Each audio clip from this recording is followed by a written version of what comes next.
Hello friends, स्वागत है आपका अपने YouTube channel rules by Vishu पर। तो आज हम बात करते हैं नए सब्जेक्ट कंप्यूटर की। कंप्यूटर जितना भी कॉम्पिटिटिव रिलेटिव एग्जाम होंगे वो सभी में कंप्यूटर ही काम आने वाला है, ब्रह्मास्त्र साबित होने वाला है। तो कंप्यूटर क्या है? कंप्यूटर एक इलेक्ट्रॉनिक डिवाइस है जिसके द्वारा हम गणना कर सकते हैं, कैलकुलेशन कर सकते हैं। कंप्यूटर के जो फादर है, father of computer Charles Babbage हैं। जो कंप्यूटर लिटरेसी डे होता है, साक्षरता दिवस 2 दिसंबर को मनाया जाता है। तो हम बात करते हैं कंप्यूटर की। कंप्यूटर क्या है? कंप्यूटर एक इलेक्ट्रॉनिक डिवाइस है।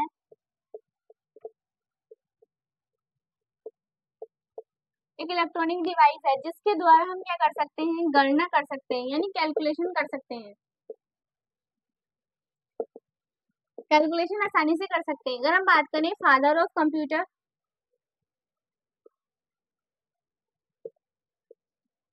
फादर ऑफ कंप्यूटर कौन है? Charles Babbage.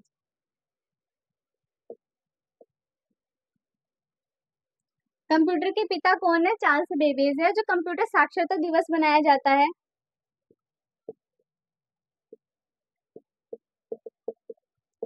कंप्यूटर साक्षरता दिवस कब मनाया जाता है? 2 दिसंबर को मनाया जाता है। अब हम बात कर लें जो कंप्यूटर, ये नोट बना के लिखना, जो भारत में निर्मित पहला कंप्यूटर था,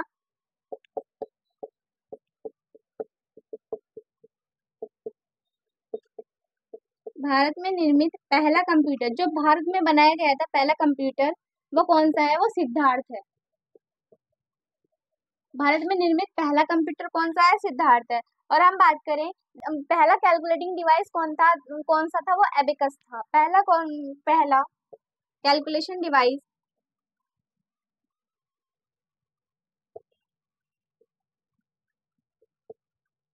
कौन सा है? एबेकस। और जो वर्तमान का स्वरूप, जो पहला निर्मित कंप्यूटर था वो कौन था? मार्क वन था, 1937 में आया था। तो कंप्यूटर क्या है? एक इलेक्ट्रॉनिक डिवाइस है। इसका काम क्या होता है? गणना करना, कैलकुलेशन करना। जो father of computer Charles Babbage हैं। जो कंप्यूटर साक्षरता दिवस है वो 2 दिसंबर को मनाया जाता है। भारत में निर्मित पहला कंप्यूटर कौन सा है? सिद्धार्थ है। पहला कैलकुलेशन डिवाइस जो एबेकस है, जो पहले कैलकुलेशन डिवाइस आई थी वो कौन सी थी? एबेकस है। अब हम बात करते हैं जनरेशन ऑफ कंप्यूटर, कंप्यूटर की जनरेशन के बारे में। तो कंप्यूटर की जनरेशन अब तक 5 जनरेशन इसमें आ चुकी हैं। पहली जनरेशन आई थी, वो आई थी 1940 से 1956 में आई थी। इसमें जो होता वैक्यूम ट्यूब यूज हुआ था। इसमें जो कंप्यूटर होते थे, जितना हमारा रूम है इतने इतने बड़े कंप्यूटर होते थे, पूरे पूरे कंप्यूटर, पूरे रूम में कंप्यूटर आते थे। लेकिन अब जो है 5th जनरेशन जब आई, आते आते 5th जनरेशन आई, तो जो कंप्यूटर हो गए, लैपटॉप वगैरह हो गया, अब हम इतने छोटे हो गए कि हम अपने बैग में इसको आसानी से ले जा सकते हैं। तो हम जनरेशन ऑफ कंप्यूटर के बारे में पढ़ते हैं। जनरेशन ऑफ कंप्यूटर,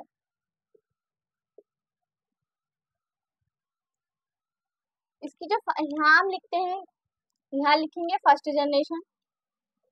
यहाँ हम बात करते हैं जो कंपोनेंट इसमें यूज हुआ था।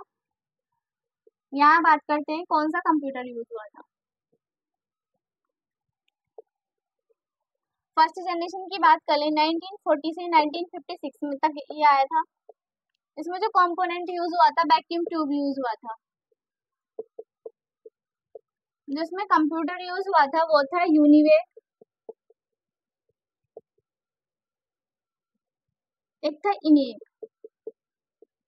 इनकी फुल फॉर्म होती है यूनिवर्सल ऑटोमेटिक कंप्यूटर एंड इसकी होती है इलेक्ट्रॉनिक न्यूमेरिकल इंटीग्रेटेड कंप्यूटर। अब हम बात करते हैं सेकंड जनरेशन कंप्यूटर में। सेकंड जनरेशन आई थी 1957 से 1963 के बीच में। तो इसमें जो यूज होने लगे थे वो ट्रांजिस्टर यूज होते थे।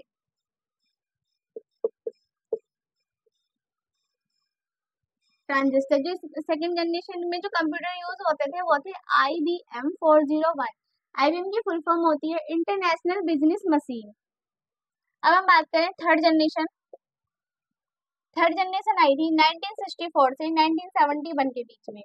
जो इसमें कंप्यूटर कंपोनेंट यूज हुआ था वो इंटीग्रेटेड सर्किट यूज होने लगी थी। Integrated circuit. अब इसमें बात कर लें, जिसमें कंप्यूटर यूज हुआ था, तो वो भी इसमें क्या हुआ था?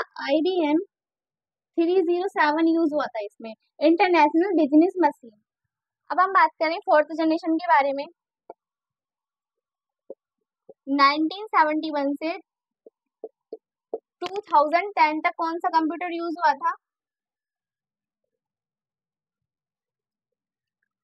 वो बेरिल, इसमें तो इंटीग्रेटेड सर्किट यूज होता है, इसमें होता है वेरी लार्ज इंटीग्रेटेड सर्किट। तो इसमें जो कंप्यूटर यूज हुआ था PDP-11 यूज हुआ था। अब हम बात करें 5th जनरेशन के कंप्यूटर के बारे में, तो वो आया था 2010 से टिल डेट, जो अब तक डेट चल रही है।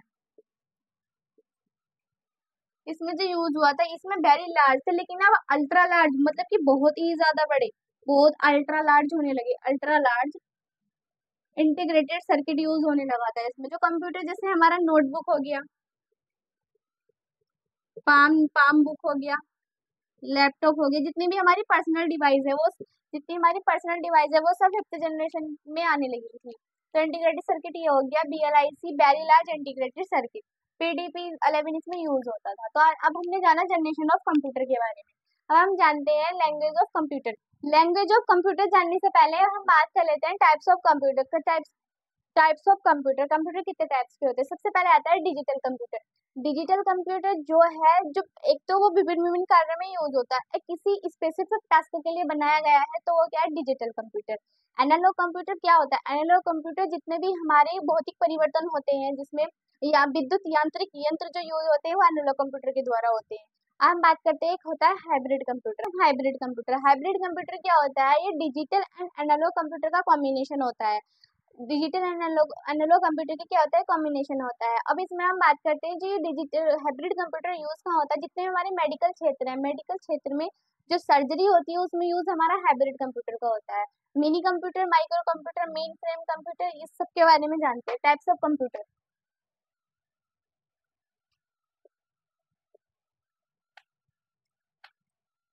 Types of computer, first of all बात करते हैं डिजिटल कंप्यूटर के बारे में। ये क्या है, विभिन्न विभिन्न कार्य में तो यूज होता है, कार्य में उपयोग किया जाता है, ये में यूज किया जाता है। एंड देन ये किसी स्पेसिफिक टास्क के लिए बनाया जाता है। समस्या को हल करने में यूज होता है इसका, समस्या को हल करने में इसका यूज किया जाता है।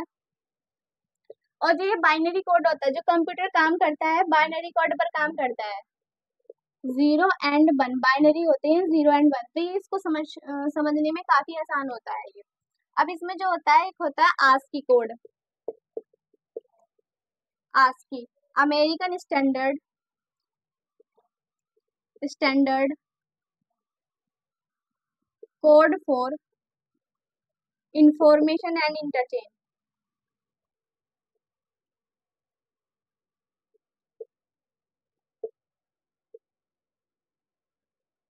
इंटरचेंज, ये ASCII कोड इसमें यूज होता है।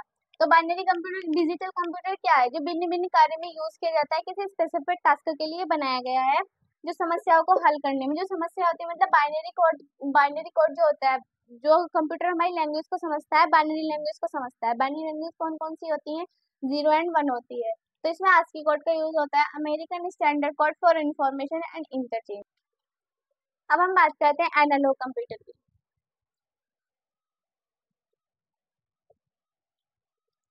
एनालॉग कंप्यूटर क्या होता है, जितने भी भौतिक यंत्र होते हैं, भौतिक यंत्र, उनमें यूज होता है। जैसे हमारा जो ये हमारी यांत्रिक गति होती है, उसको नापने के लिए, यांत्रिक गति को हल करने के लिए, जितने भी विद्युत यंत्र हैं, उन सब में यूज होता है ये एनालॉग कंप्यूटर। अब हम बात करें हाइब्रिड कंप्यूटर के बारे में।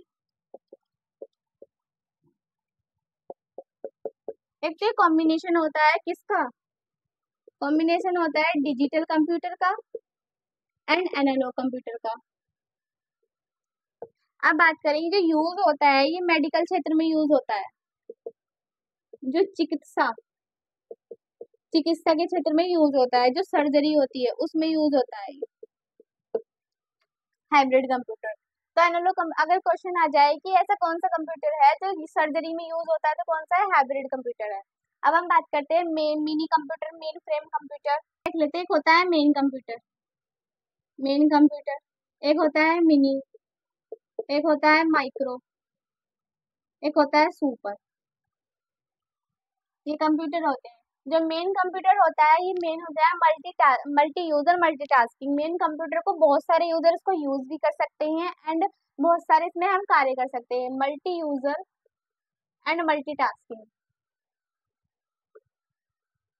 इसमें यूज होता है। मिनी कंप्यूटर भी multi user multitasking. Micro computer क्या होता है? माइक्रो कंप्यूटर जैसे हमारे पर्सनल डिवाइस होती है, तो हम सिंगल यूजर है लेकिन हम इसमें क्या कर सकते हैं? भिन्न भिन्न कार्य कर सकते हैं। तो मल्टीटास्किंग है, सिंगल यूजर है, सिंगल यूजर एंड मल्टीटास्किंग। लेकिन जो हमारा सुपर कंप्यूटर है, सुपर कंप्यूटर जो हमारे साइंटिफिक एरिया हो गए, जितने वैज्ञानिक होते हैं उनके पास जो बड़े बड़े डिजिटल डिजिटल क्या लगे हुए होते हैं, कंप्यूटर लगे होते हैं, उन पर सारा डेटा शो रखा होता है, तो वो सब क्या है? सुपर कंप्यूटर है। तो साइंटिफिक क्षेत्र में कौन से यूज किए जाते हैं? तो सुपर कंप्यूटर यूज किए जाते हैं। करते हैं लैंग्वेज ऑफ कंप्यूटर। वैसे तो जनरली कंप्यूटर बाइनरी लैंग्वेज समझता है 0 एंड 1, फिर भी दो लेवल में इसको बांटा गया है, low level language and high level language. जो कंप्यूटर की लैंग्वेज है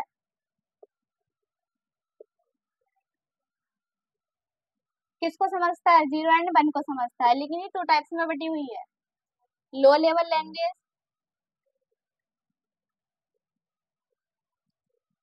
एक होता है high level language.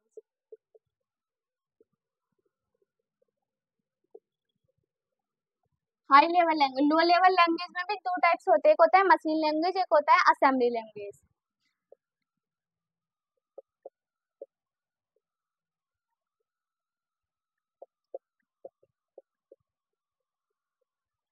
Assembly language.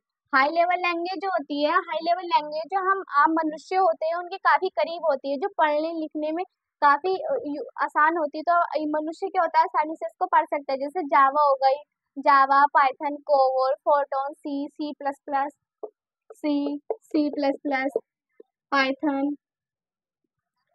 जावा, लोगो, फोर्टोन, कोबोल, ये सब क्या है? हाई लेवल लैंग्वेज है। एंड लो लेवल लैंग्वेज ये है जिनको कन्वर्ट करने की जरूरत पड़ती है। अब क्या है? अगर हम डेटा को इनपुट कर रहे हैं तो हम अपनी लैंग्वेज में करेंगे, कीवर्ड से इनपुट करेंगे, जितने भी हमारे अल्फाबेट को उसमें कन्वर्ट करेंगे। लेकिन कंप्यूटर क्या है? उसको तो समझ पाता नहीं है, एबीसीडी को नहीं समझता है, सिर्फ कंप्यूटर 0 1 की लैंग्वेज को समझता है। अब जब उसको इनपुट डेटा को हमने इनपुट करा, अब यहाँ जो कंप्यूटर को समझाता है तो वो ट्रांसलेटर होता है। कन्वर्ट लैंग्वेज को कन्वर्ट करने का, हमारी जो डेटा है उसको कन्वर्ट करने का, किसमें? 0 एंड 1 को कन्वर्ट करने का काम ट्रांसलेटर का होता है। ट्रांसलेटर भी होते हैं compiler, interpreter and assembler, 3 types के होते हैं कंपाइलर भी। तो अब हम बात करते हैं इनके बारे में। बात करते हैं machine level language. Machine low level language में 2 टाइप्स की बताई थी, एक होती है मशीन लैंग्वेज, एक होती है असेंबली लैंग्वेज। मशीन लैंग्वेज जो होता है ये भी 2 टाइप्स में होता है, एक होता है ऑपरेशन कोड, एक होता है बाइनरी लोकेशन कोड। मतलब मशीन लैंग्वेज 0 एंड 1 जो बाइनरी के फॉर्म में काम करती है, 0 एंड 1।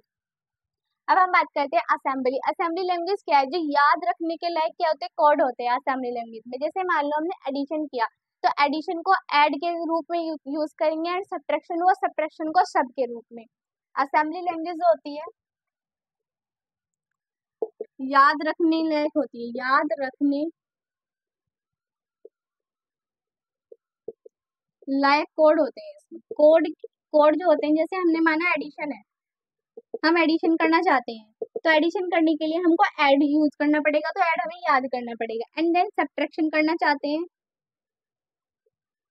तो हमें सब याद करना पड़ेगा। सब्ट्रैक्शन में सब याद करेगा, एडिशन में ऐड याद करना पड़ेगा। Assembly language. अब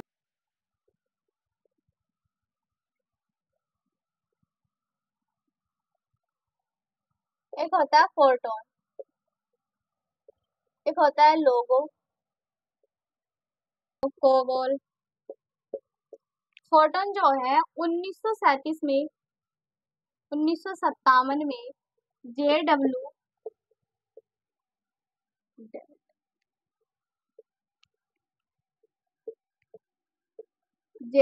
बेकस ने क्या किया था? इसका इन्वेंशन किया था, किसके? IBM कंपनी के सौजन्य से। आईबीएम कंपनी की वजह से क्या हुआ, फोर्ट्रन का निर्माण हुआ 19 के दौरान। लोगो क्या होता है, लोगो लैंग्वेज क्या होती है, जो बच्चे होते हैं छोटे बच्चों को ग्राफ के माध्यम से ग्राफ के माध्यम से समझाने की जो कला होती है वो लोगो होती है।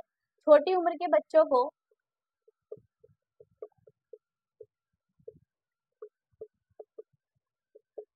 जो ग्राफ से शिक्षा दी जाती है, ग्राफिक शिक्षा दी जाती है, तो उसको क्या कहते हैं, हम लोगो कहते हैं। एंड कोबोल क्या है, जो व्यवसायिक क्षेत्र में यूज किया जाता है, बिजनेस क्षेत्र में तो कोबोल है, व्यवसायिक क्षेत्र में।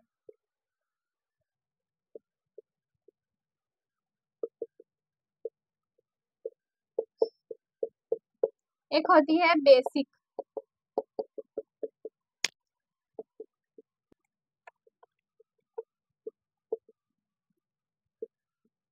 बिगिनर्स, होल पर्पस,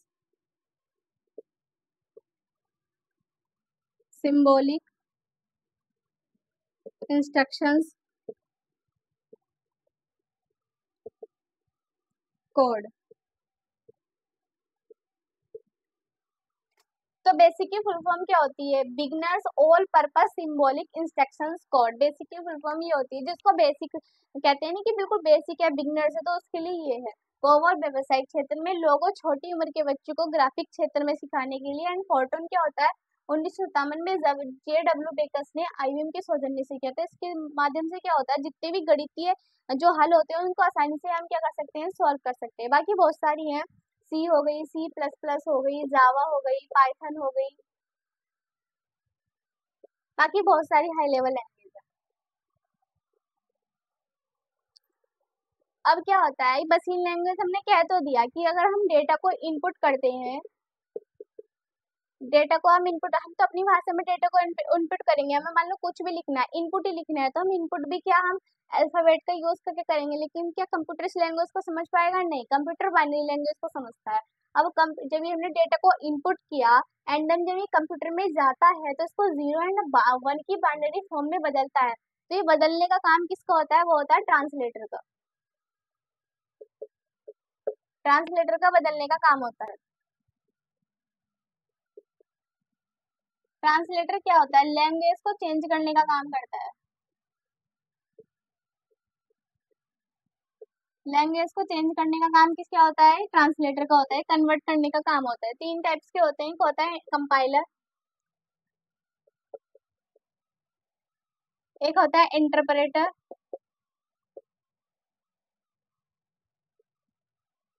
एंड एक होता है असेंबलर।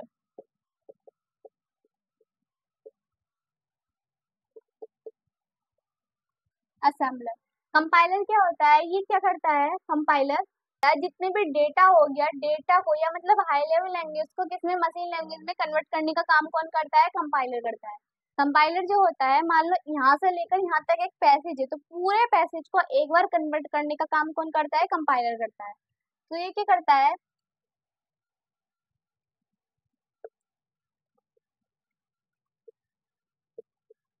कन्वर्ट करता है किसमें, मशीन लैंग्वेज में। पूरे पैसेज को एक बार में कन्वर्ट कर देता है, पूरे पैसेज को कन्वर्ट करता है। अब जिसमें कन्वर्ट करता है हाई लेवल लैंग्वेज को, हाई लेवल लैंग्वेज को मशीन लैंग्वेज में कन्वर्ट करने का काम करता है। पूरे पैसेज को कन्वर्ट करता है, पूरे पैसेज को एक बार में कन्वर्ट कर देगा, वन टाइम, एक टाइम में कन्वर्ट कर देगा। एंड इंटरप्रेटर क्या होता है, ये हाई लेवल लैंग्वेज को किसमें कन्वर्ट करता है, परिवर्तित करता है, बदलता है, कन्वर्ट करता है मशीन लैंग्वेज में, मशीन लैंग्वेज में कन्वर्ट करता है। और ये सेंटेंस को सेंटेंस बाय सेंटेंस कन्वर्ट करता है, सेंटेंस बाय सेंटेंस कन्वर्ट करने का काम करता है। असेंबलर क्या होता है, असेंबली लैंग्वेज को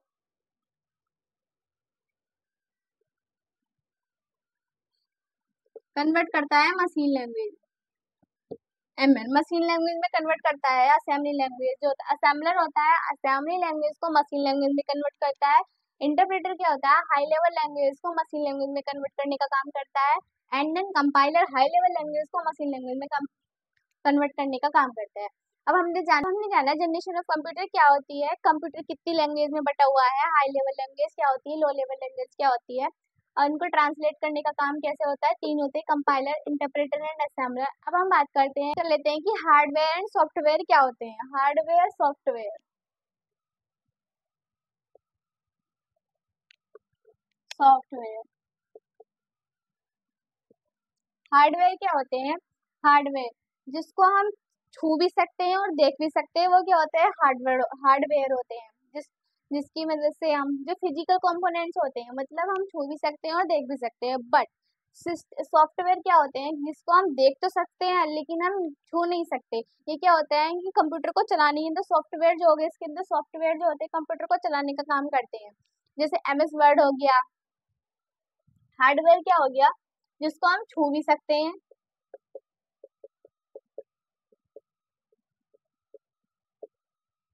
देख भी सकते हैं। छू भी सकते हैं, देख भी सकते हैं। अगर हम एग्जाम्पल की बात करें, जैसे हमारा कीबोर्ड हो गया।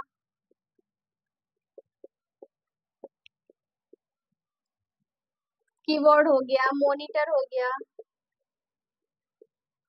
CPU हो गया, माउस हो गया। ये सब क्या है, हार्डवेयर एंड सॉफ्टवेयर, जिसको हम देख तो सकते हैं, बट हम छू नहीं सकते। छू नहीं सकते तो वो क्या है, सॉफ्टवेयर। जैसे हमारा MS वर्ड हो गया, MS एक्सेल हो गया। ये क्या है, एक तरह की एप्लीकेशन है, तो ये सॉफ्टवेयर के अंदर काम करती है। तो इसको हम देख तो सकते हैं बट हम छू नहीं सकते। तो ये इसको हम छू भी सकते हैं, देख भी सकते हैं। अब हम बात करते हैं सॉफ्टवेयर। सॉफ्टवेयर भी टू टाइप्स के होते हैं, system software and application software. जो सॉफ्टवेयर होता है वो भी टू टाइप्स का होता है। Software are two types.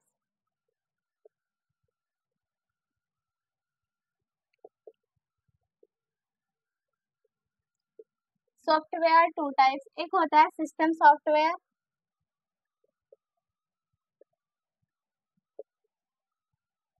एक होता है एप्लीकेशन सॉफ्टवेयर।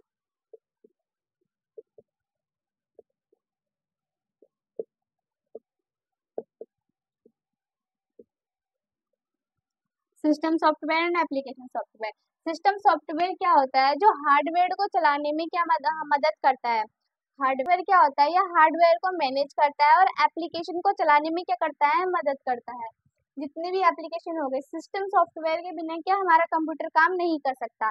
जैसे पहले हम लिखते हैं इसमें, हार्डवेयर को मैनेज करने का काम करता है, हार्डवेयर को मैनेज करता है, एप्लीकेशन को चलाने में काम आता है।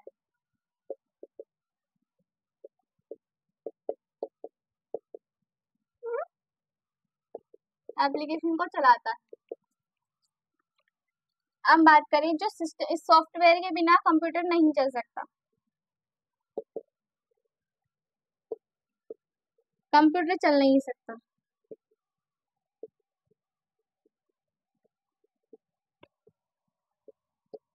लाइनक्स, विंडो, यूनिक्स, ये। तो सिस्टम सॉफ्टवेयर क्या है, हार्डवेयर को मैनेज करता है, एप्लीकेशन को चलाता है। एंड सॉफ्टवेयर जो होता है, सॉफ्टवेयर के बिना क्या हो, कंप्यूटर चल नहीं सकता। और कंप्यूटर जैसे हमारा डिस्क ऑपरेटिंग सिस्टम है, डोज है, लाइनक्स, विंडो, इनके बिना कंप्यूटर चल सकता है, बिल्कुल नहीं चल सकता। लेकिन एप्लीकेशन क्या होता है, ये किसी स्पेसिफिक टास्क के लिए बनाए जाते हैं।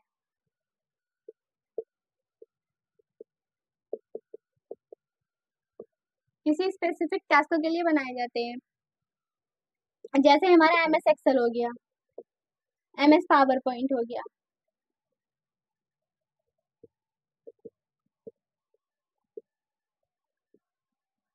MS वर्ड हो गया। एक्सेल में क्या होता है, हम कैलकुलेशन कर सकते हैं, प्रेजेंटेशन बना सकते हैं, पावर पॉइंट में वर्ड डॉक्यूमेंट बना सकते हैं।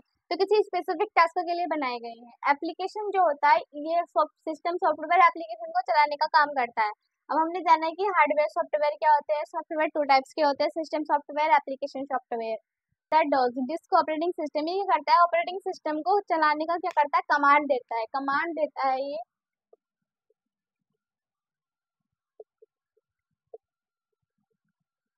चलाने के लिए, किसको, ऑपरेटिंग सिस्टम को, ओएस को, ऑपरेटिंग सिस्टम को। अब ये भी क्या होते हैं, टू टाइप्स के होते हैं, इंटरनल एंड एक्सटर्नल। एक होता है एक्सटर्नल,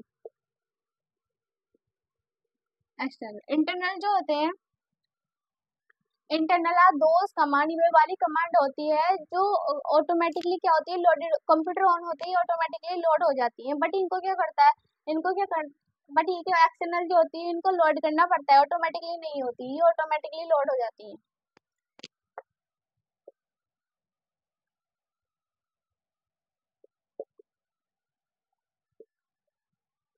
ऑटोमेटिकली लोड हो जाती है जैसे कंप्यूटर ऑन होता है, जैसे हमारा कॉपी हो गया, डिलीट हो गया, ये हो गया, एटसेट्रा, बहुत सारी कमांड है। एक्सटर्नल जो होती हैं, जो ऑटोमेटिकली नहीं होती, इनको करना पड़ता है,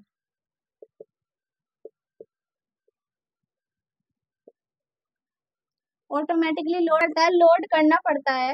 जैसे फ्लॉपी डिस्क हो गया, सीडी हो गया, कॉम्पैक्ट डिस्क हो गया। बट ये जो होती है इंटरनल ऑटोमेटिकली लोड हो जाती है जैसे हमारा कंप्यूटर स्टार्ट होता है, जब कंप्यूटर बूटिंग करना स्टार्ट करता है।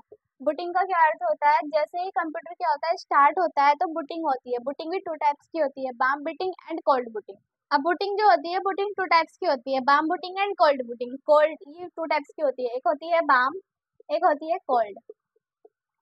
कोल्ड मतलब बिल्कुल ठंडा, जब कंप्यूटर को हम जो शट डाउन कर देते हैं और नेक्स्ट डे हम इसको ऑन करते हैं तो कोल्ड बूटिंग तभी स्टार्ट होती है। लेकिन बाम बूटिंग कब होती है, जैसे हम करंटली पे उस पर वर्क कर रहे हैं तो हम उसको रीसेट करना चाहते हैं तो बाम बूटिंग होती है। तो ये है डिस्को, कहते हैं इनपुट आउटपुट डिवाइस के बारे में। इनपुट क्या करता है, डेटा को इनपुट करता है थ्रू किसके, इनपुट डिवाइस के माध्यम से, जो कंप्यूटर में डेटा इनपुट होता है। और ये क्या करता है, डेटा को कन्वर्ट करता है, सुटेबल बाइनरी फॉर्म में कन्वर्ट करता है। तो हम इनपुट डिवाइस के बारे में जानते हैं।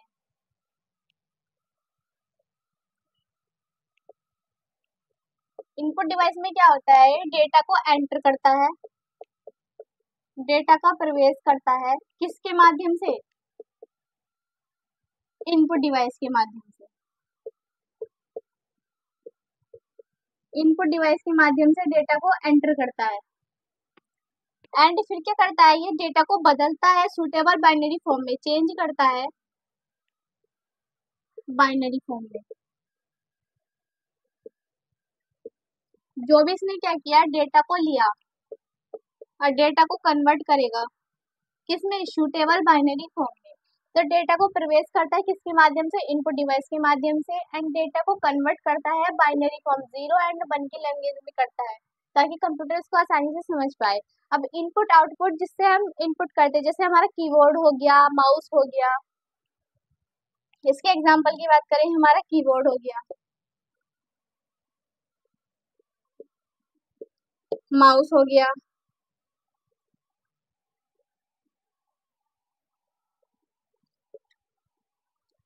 कीबोर्ड जो होता है, कीबोर्ड के माध्यम, किसके माध्यम से, जो हम डेटा को एंटर करते हैं की के माध्यम से करते हैं, तो की के माध्यम से तो हम डेटा को एंटर करते हैं। अब इसमें की जो होती है 101 से लेकर 105 तक होती है। अब इसमें 12 जो होती है, F12 फंक्शनल की होती है, फंक्शनल की होती है। एंड इसमें 3 क्या होती है, मॉडिफाई की होती है, मॉडिफाई की, जिसके द्वारा हम, एक हो गया अल्ट शिफ्ट, हम चेंज कर सकते हैं, अल्ट शिफ्ट, एक हो गया कंट्रोल। तीन कौन कौन सी होती है, एक होती है अल्ट, एक होती है शिफ्ट, एक होता है कंट्रोल।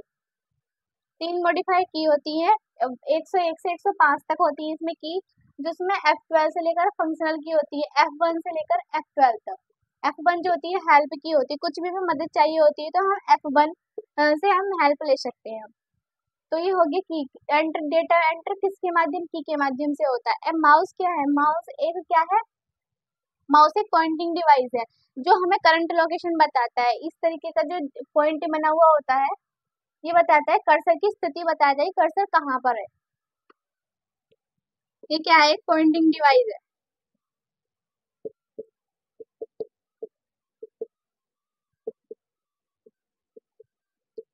कर्सर क्या है? एक पॉइंटिंग डिवाइस है जिसके माध्यम से डेटा को एंटर करते हैं। अब माउस में भी क्या होता है? माउस में भी क्या होगा कि इसमें 3 बटन होते हैं। एक होता है लेफ्ट बटन, इस तरीके का होता है माउस, ये। एक होता है राइट बटन, एक होता है लेफ्ट बटन, एक होता है स्क्रॉल बार। तो इसकी जो स्थापना की गई थी वो सी एंगलवर्ट के द्वारा की गई थी। डेवलपर, इसको डेवलप किया किसने किया था? एंगलवर्ट ने किया था। ये पॉइंटिंग डिवाइस है, कब किया था? 1963 में किया था। 1963 में एंगलवर्ट के द्वारा इसको किया गया था। ये क्या करता है? कर्सर की स्थिति को बताता है। तो ये माउस हो गया, कीबोर्ड हो गया, और है इनपुट इनपुट डिवाइस जैसे ओएमआर हो गया, ओसीआर हो गया, स्कैनर हो गया, ये सब।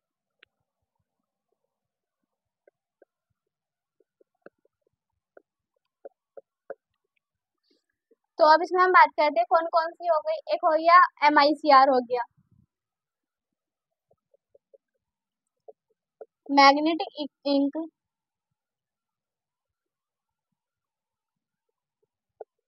Ink character recognition.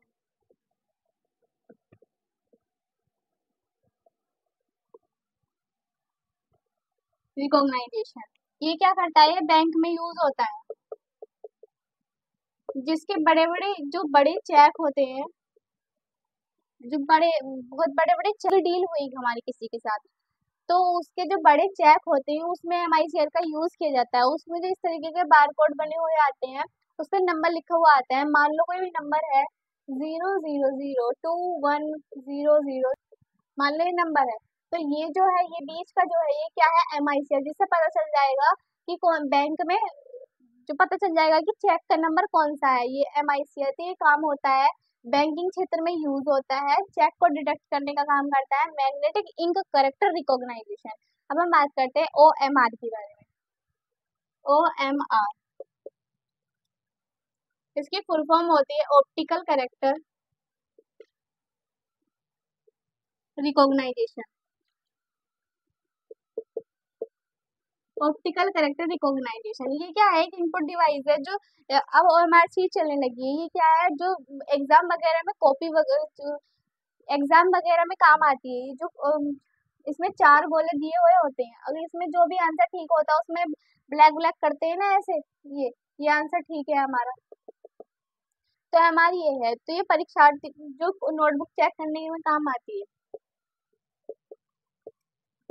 Notebook check करने में काम आती है। एक होता है ओसीआर, ऑप्टिकल कैरेक्टर रिकॉग्नाइजेशन।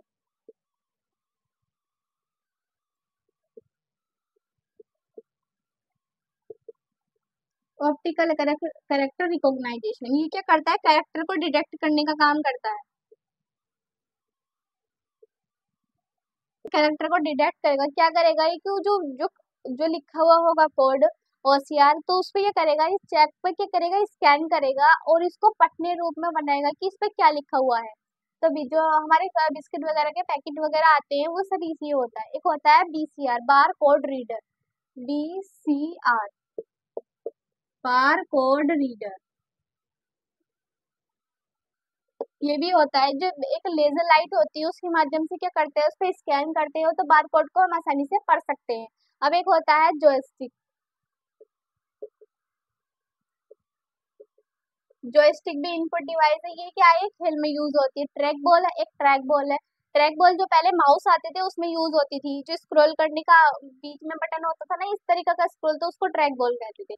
तो इनपुट डिवाइस है, यहाँ लिख लो। एक हो गया जॉयस्टिक, एक हो गया बीसीआर, एक हो गया ट्रैक बॉल। तो ये हो गया इनपुट डिवाइस। अब हम बात करते हैं आउटपुट डिवाइस के बारे में। बात करते हैं आउटपुट डिवाइस के बारे में। आउटपुट डिवाइस का क्या काम होता है? डेटा को जो हमने इनपुट किया, डेटा जो हम इनपुट करते हैं, इनपुट डेटा, डेटा को हम इनपुट करते हैं एंड देन वो प्रोसेस होता है। जो इन्फॉर्मेशन को जो रिजल्ट होता है उसको शो कराने का काम किसका होता है? आउटपुट डिवाइस का होता है। आउटपुट डिवाइस का होता है। और आउटपुट डिवाइस में क्या होते हैं? आउटपुट डिवाइस जैसे मोस्ट पॉपुलर आउटपुट डिवाइस कौन कौन से? एक तो मॉनिटर हो गया, एक प्रिंटर हो गया, हम जानते हैं इनके बारे में। एक होता है आउटपुट डिवाइस,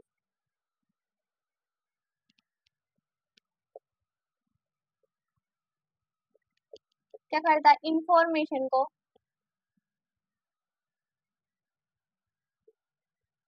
शो करने का काम करता है, इंफॉर्मेशन को शो करने का काम करता है आउटपुट डिवाइस। अब हम इसके एग्जांपल की बात करने हैं, जैसे मॉनिटर हो गया, प्रिंटर हो गया, इसका एग्जांपल एक हो गया मॉनिटर, प्रिंटर, स्पीकर हो गया, ऐसे तो बहुत सारे एग्जांपल, लेकिन मोस्ट पॉपुलर कौन कौन से, मॉनिटर एंड प्रिंटर हो गया। हम मॉनिटर की बात कर लेते हैं। जो मॉनिटर होता है, जैसा लाइक अ टेलीविजन, टेलीविजन के टीवी जो होता है ना, टेलीविजन उसकी तरह दिखता है, बिल्कुल इस तरीके का होता है ये जो इंटरफेस होता है ये वाला, ये जो होता है ये मॉनिटर होता है। इसमें जो होता है 256 रंग होते हैं। डॉट पिच का यूज किया जाता है इसमें, डॉट पिच इसका इसमें यूज किया जाता है मॉनिटर में। अब मॉनिटर जो होते हैं, मॉनिटर भी क्या होते हैं, टीवी की तरह तो दिखता है बिल्कुल मॉनिटर। ये क्या करता है, इंफॉर्मेशन को शो करने का काम करता है। अब मॉनिटर भी क्या होते हैं, टू टाइप्स के होते हैं, एक होता है इमेटिव, एक होता है नॉन इमेटिव।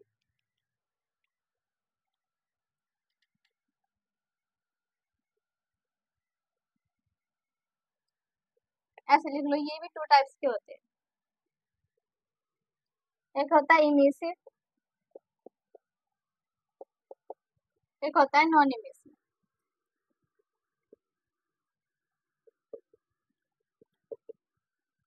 नॉन इमेसिव में कौन कौन से आते हैं, एक हो गया एलसीडी, एक हो गया एलसीडी, एक हो गया एलईडी, एक हो गया टीएफटी। इनकी फुल फॉर्म होती है liquid crystal diode, liquid crystal diode. इसकी होती है लाइट इमिटिंग डायोड,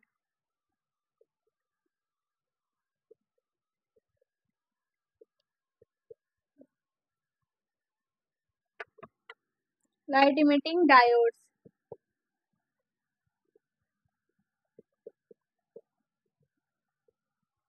इसकी होती है थिन फिल्म ट्रांजिस्टर,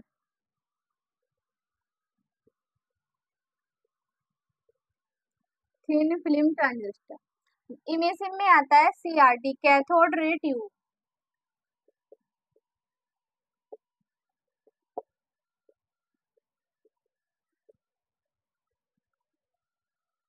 तो मॉनिटर जो होते हैं, मॉनिटर भी टू टाइप्स का होता है, एक होता है इमेसिव, एक होता है नॉन इमेसिव। इमेसिव में कौन सा आता है, CRT, cathode ray tube, and non emissive में आता है एलसीडी, लिक्विड क्रिस्टल डायोड, एक होता है एलईडी, लाइट इमिटिंग डायोड, एक होता है thin TFT, thin film transistor monitor. अब हम बात करते हैं प्रिंटर के बारे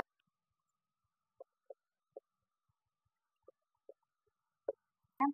प्रिंटर क्या होता है, प्रिंटर के माध्यम से हार्ड कॉपी निकलती है। जो भी इसमें डेटा होता है, जो भी एप्लीकेशन में डेटा होता है, वो कागज पर मुद्रित रूप में क्या करता है, ये डेटा को भेज देता है। तो प्रिंटर क्या होता है, डेटा को कागज पर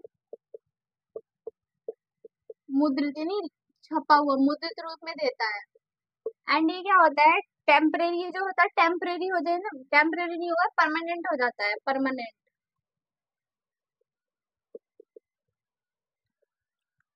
अब हार्ड कॉपी हमारे हाथ में आ गई तो परमानेंट हो जाएगा, जैसी बात है। अब हम इसको छू भी सकते हैं, तो प्रिंटर हो जाएगा, ये मुद्रित रूप से करता है या परमानेंट होता है ये।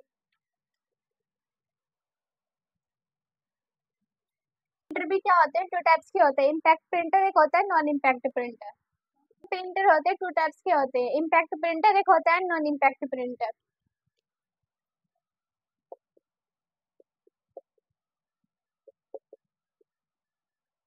एक होता है नॉन इम्पैक्ट प्रिंटर।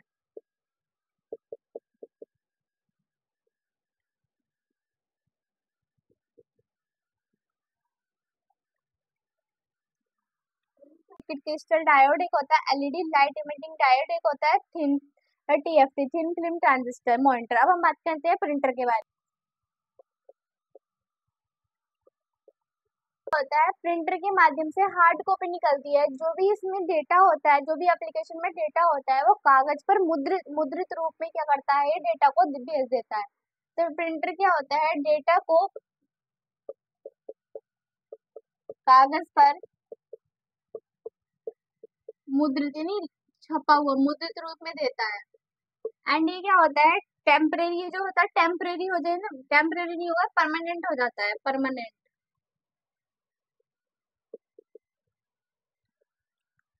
अब हार्ड कॉपी हमारे हाथ में आ गई तो परमानेंट हो जाएगा, जैसी बात है, अब हम इसको छू भी सकते हैं, तो प्रिंटर हो जाएगा। ये मुद्रित रूप से करता है या परमानेंट होता है, ये क्या होते हैं, इम्पैक्ट प्रिंटर एक होता है, non impact printer.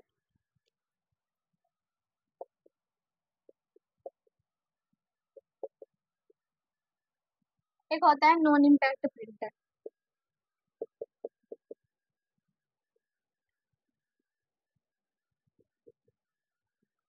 Impact printer एक होता है non impact printer. Impact printer में क्या होता है, इम्पैक्ट मतलब कि प्रभाव डालता है। ये क्या होता है कि रिबन जो स्याही होती है, जो पेपर होता है, इन दोनों के बीच में क्या होता है, डायरेक्टली होता है, डायरेक्टली प्रभाव डलता है, पेपर और स्याही के बीच में होता है। इसमें ऐसा नहीं होता, इसमें लेजर जेट प्रिंटर हो गया, इसमें ऐसा नहीं होता, इसमें होता है जो हमारा पेपर हो गया एंड जो रिबन हो गया, उन पे जो प्रहार पड़ता है वो डायरेक्टली पड़ता है,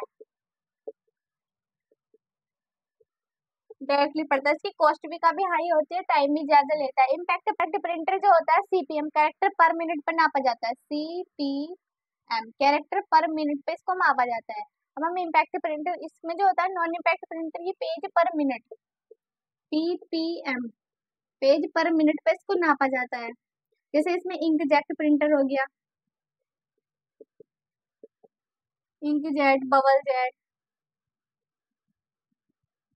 इसमें जो हो गया, जैसे हमारा एग्जांपल डेजी व्हील प्रिंटर,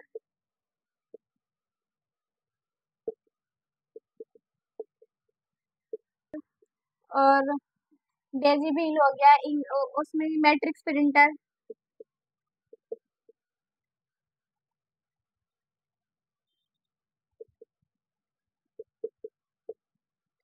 इसमें इंकजेट, बबल जेट, एक होता है लेजर जेट प्रिंटर। तो यह प्रिंटर, प्रिंटर क्या है, डेटा को कागज पर मुद्रित करके देता है, परमानेंट के रूप में हार्ड कॉपी दे देता है, हार्ड कॉपी। अभी क्या इम्पैक्ट प्रिंटर क्या होता है, जो पेपर और जो पेपर होता है, जो स्याही होते हैं, उनके बीच में जो डायरेक्टली रिलेशन होता है, वो कौन सा इम्पैक्ट प्रिंटर होता है, ये सीपीएम कैरेक्टर पर मिनट पर नापा जाता है, ये जो होता है पीपीएम पेज पर मिनट पर मापा जाता है। ये इसके जो एग्जांपल है daisy wheel printer and matrix printer, दो एग्जांपल है इसके। इसमें जो है inkjet, bubble jet, laser jet printer इसमें यूज होते हैं। तो अब ये हमने पढ़ा प्रिंटर के बारे में। अब कहते हैं सीपीयू के बारे में, सेंट्रल प्रोसेसिंग यूनिट। सीपीयू को क्या कहते हैं, कंप्यूटर का मस्तिष्क कहा जाता है सीपीयू को। एक सीपीयू के बिना जो है कंप्यूटर कुछ भी नहीं है, कुछ भी नहीं कर सकता, खाली डिब्बा है। जो शीशा जो होता है, मदरबोर्ड जितना भी कनेक्ट होता है वो सीपीयू के अंदर होता है। तो सीपीयू की बात करते हैं। सीपीयू की फुल फॉर्म जो होती है वो होती है सेंट्रल प्रोसेसिंग यूनिट। ये क्या है, कंप्यूटर का मस्तिष्क है, कंप्यूटर का मस्तिष्क कहा जाता है इसको।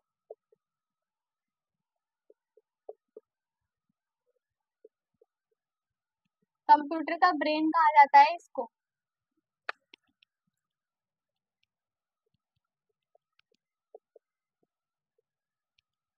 कंप्यूटर का मस्तिष्क इसको कहा जाता है, सीपीयू को। इसमें कैलकुलेशन होगी, मैनिपुलेशन, जितने बदलाव करने होते हैं वो सीपीयू के माध्यम से करते हैं। कैलकुलेशन हो गया, मैनिपुलेशन हो गया, तो सीपीयू के माध्यम से करते हैं। अब सीपीयू भी जो होता है मेनली मेजर थ्री पार्ट्स में डिवाइड होता है, थ्री पार्ट्स में होता है। एक होता है एमयू, मेमोरी यूनिट, एक आता है एएलयू, अर्थमेटिक लॉजिकल यूनिट, एक होता है सीयू, कंट्रोल यूनिट। इसकी फुल फॉर्म होती है अर्थमेटिक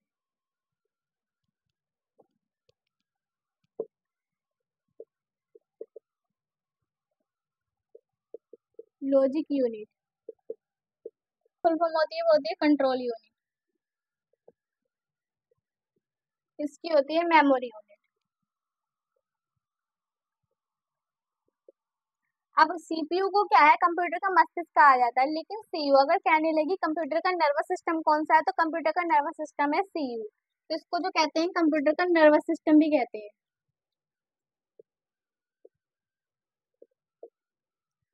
कंप्यूटर का नर्वस सिस्टम किसको कहते हैं, सीयू कंप्यूटर को कहलाते हैं। अभी क्या करता है, जो इंफॉर्मेशन होती है फेच, इंफॉर्मेशन को लाने का काम करता है। ये सुपरवाइजर की तरह काम करता है। ये सुपरवाइजर की तरह क्या करता है, कार्य करता है, और ये डेटा को लाता है।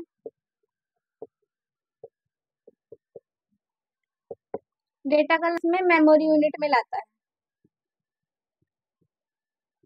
और मेमोरी मेमोरी यूनिट तक लाने का काम करता है। एएलयू जो होता है, जितने भी हमारे मैथमेटिक्स हो गए, जो मतलब कि जितने भी मैथ से रिलेटेड कैलकुलेशन होगी, arithmetic addition, subtraction, multiplication, division, सब इसके माध्यम से होता है। जितने भी एडिशन हो गया, सब्ट्रैक्शन हो गया, एडिशन, सब्ट्रैक्शन, मल्टीप्लिकेशन, वो सब किसमें, एएलयू के माध्यम से होता है। इसमें क्या होता है, एएलयू क्या करता है, डेटा को ट्रांसफर करता है किसमें, डेटा को ट्रांसफर करता है मेन मेमोरी में, एंड क्या होता है, डेटा को प्रोसेस करके आउटपुट के रूप में रिजल्ट देता है। एएलयू क्या करता है, डेटा को ट्रांसफर करता है मेन मेमोरी में करेगा, मेमोरी में। अब ये क्या करता है, डेटा को प्रोसेस करके रिजल्ट किसमें, आउटपुट के रूप में रिजल्ट देता है।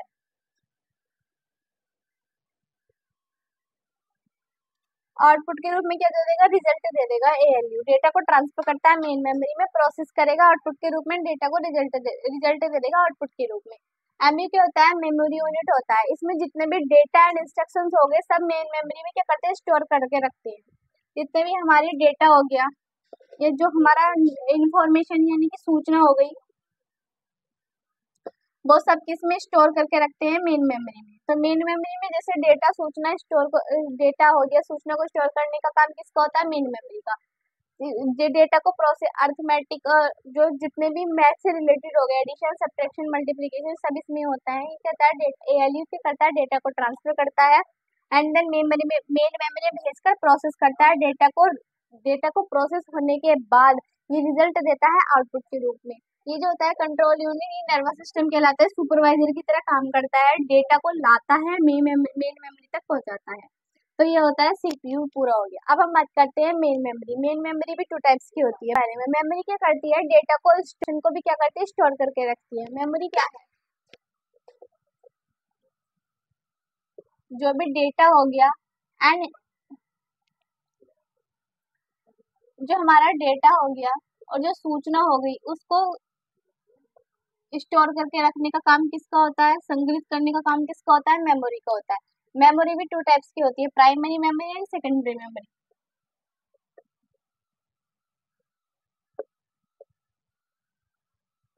एक होती है सेकेंडरी मेमोरी।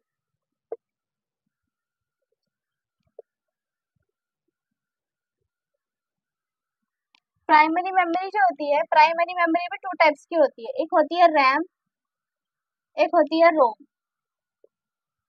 रैम भी टू टाइप्स की होती है, एक होती है स्टैटिक, एक होती है डायनेमिक।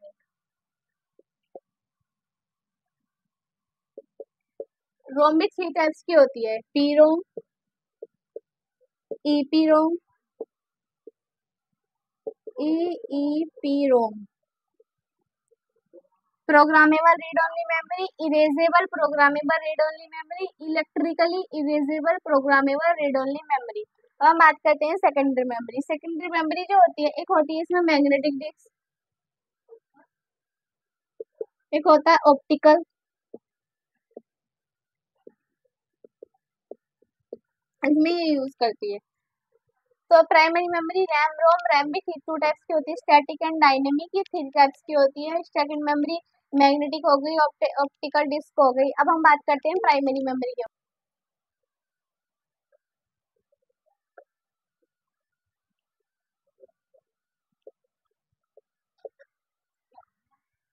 प्राइमरी मेमोरी क्या होती है, प्राइमरी मेमोरी डायरेक्टली कनेक्टेड होती है, किसके द्वारा, सीपीयू के द्वारा कनेक्टेड होती है।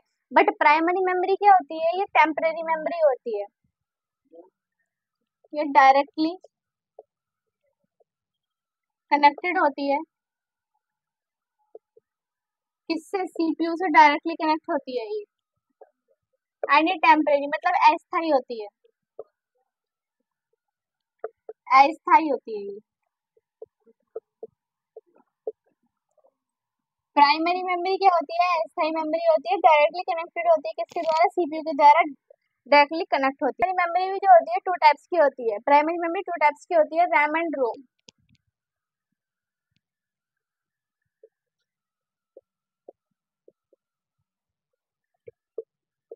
रोम, रोम की फुल फॉर्म होती है read only memory.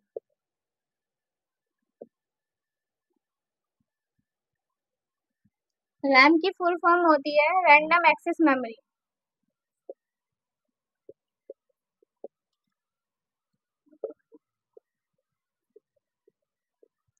Random access memory. RAM जो होती है ये क्या होती है, RAM read and write memory, हम इसको पढ़ भी सकते हैं लिख भी सकते हैं, बट ये क्या होती है वोलेटाइल, मतलब कि अस्थायी मेमोरी होती है। जब हमारी जो पावर, जब लाइट चली जाती है तो रैम, अगर रैम में हम कुछ वर्क कर रहे हैं, अगर लाइट चली जाती है तो जितना भी इसमें डेटा होता है वो सारा क्या होता है, लॉस्ट हो जाता है। बट इस रोम क्या है, रोम जो है, रोम नॉन वोलेटाइल मेमोरी, अस्थायी मेमोरी है। इसमें क्या होता है, अगर अगर पावर चली भी गई तो हमारा डेटा क्या होगा, इसमें लॉस नहीं होता। तो इसमें रैम है, रैंडम एक्सेस मेमोरी में अगर पावर चली गई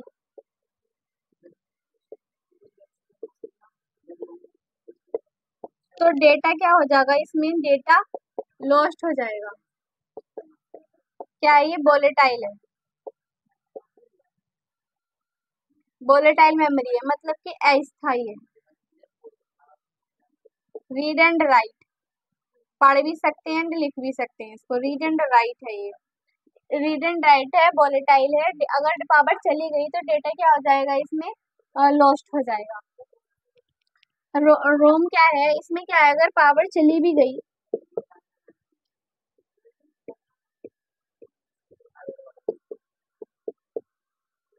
चली गई तो डेटा लॉस्ट नहीं होएगा। ये नॉन वोलेटाइल है,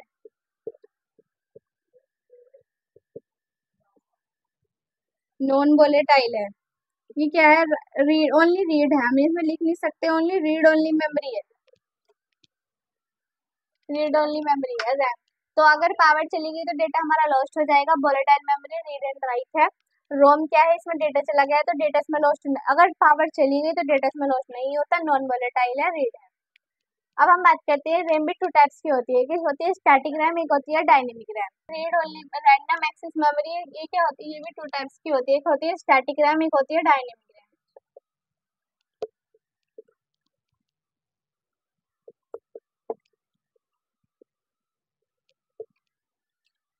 इस स्टैटिक रैम जो होती है इसको हम बार बार रिफ्रेश करने की जरूरत नहीं होती है। अगर हमारे पास पावर है तो इसमें क्या होगा, डेटा काफी टाइम तक रुका रहेगा, तो इसे रिफ्रेश करने की जरूरत नहीं होती है बार बार।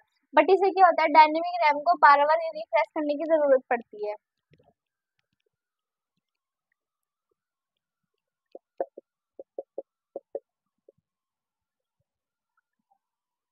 बार बार रिफ्रेश करने की जरूरत नहीं है।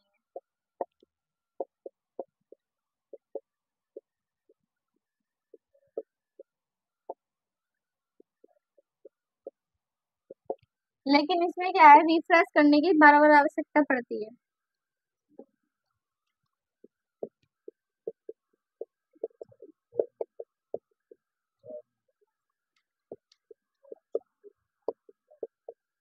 बार बार जरूरत होती है इसमें। अगर इसमें क्या है, अगर हमारे पास पावर है, पावर स्विच ऑन है तो क्या करेगा, ये लॉन्ग टाइम तक डेटा को चल, लॉन्ग टाइम डेटा चल सकता है। बट इसमें ये करता है, डेटा शॉर्ट टाइम के लिए होता है, इसमें डेटा शॉर्ट टाइम के लिए होता है। अगर इसमें पावर स्विच ऑन है तो इसमें लॉन्ग टाइम के लिए डेटा हो जाएगा। तो रैम हो गया, दो टाइप्स की होती है, स्टैटिक रैम, डायनेमिक रैम। इसमें बार बार रिफ्रेश करने की जरूरत नहीं होती है, बट इसे बार बार रिफ्रेश करने की जरूरत होती है। अब हम बात करते हैं रोम। रोम कितने टाइप्स के होते हैं। रोम जो होता है, रोम क्या, अभी हमने क्या बनाया, रोम क्या है, रोम रीड ओनली मेमोरी, क्या है, नॉन वोलेटाइल मेमोरी है, स्थायी मेमोरी होती है। इस अगर पावर चली भी गई तब भी हमारा डेटा इसमें लॉस्ट नहीं होता। अब रोम जो होता है ये थ्री टाइप्स का होता है, थ्री टाइप्स की होती है। एक होता है पी रोम, एक होता है ईपीरोम, एक होता है ईईपीरोम। इसकी फुल फॉर्म होती है electrically erasable programmable read only memory.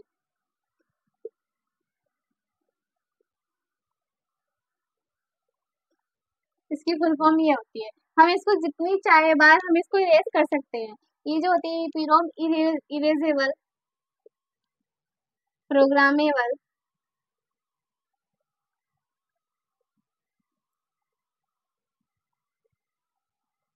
Read only memory.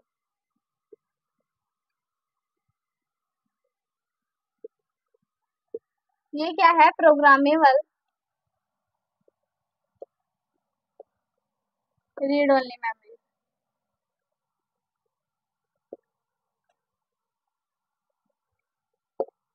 ये हो गया। ये भी 3 टाइप्स का होता है। ये क्या होती है? नॉन वोलेटाइल होती है, स्थायी मेमोरी होती है। अगर पावर चली भी गई तब भी हमारा डेटा इसमें लॉस्ट नहीं होता है। ये PROM programmable read only memory, EEPROM erasable programmable read only memory, electrically erasable programmable read only memory. हम इसे कितनी बार भी इरेज कर सकते हैं, इलेक्ट्रिकली है ये।